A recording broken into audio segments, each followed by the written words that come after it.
আসসালামু আলাইকুম, সবাই কেমন আছেন? আশা করি ভালোই আছেন। শাইমা কিচেন অ্যান্ড ডেইলি ব্লগ আপনাদের স্বাগত। আজকে আমি দেখাবো লাউয়ের গাছ। আমি কিছু লাউয়ের চারা গাছ লাগাই, সেইগুলোই কীভাবে বেড়ে উঠেছে সেটাই আপনাদের সাথে শেয়ার করব।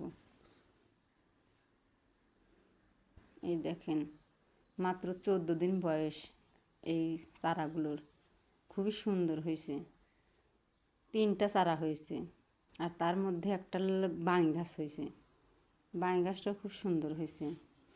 গাছ লাগাতে আমার খুব ভালো লাগে, সেই জন্য আমি মাঝে মাঝে যেখানে সেখানে গাছ লাগাই। গাছের গোবর সার দেওয়া হয়েছে, মাছ ধোয়া পানি দেওয়া হয়েছে, তারপরে এই গাছগুলো দেখা যাচ্ছে যে বেশি বেড়ে উঠেছে। এই যে আমাদের এই লাউয়ের গাছের পাশেই কালাই বোনা হয়েছে। দেখেন, কালাই শাকগুলো খুবই ছোট ছোট কিন্তু সুন্দর, কচি কচি। আমাদের কালাই শাক খেতে সবাই পছন্দ করে, তাই আমরা প্রতি বছরই কালাই বুনি। এই দেখেন কত সুন্দর।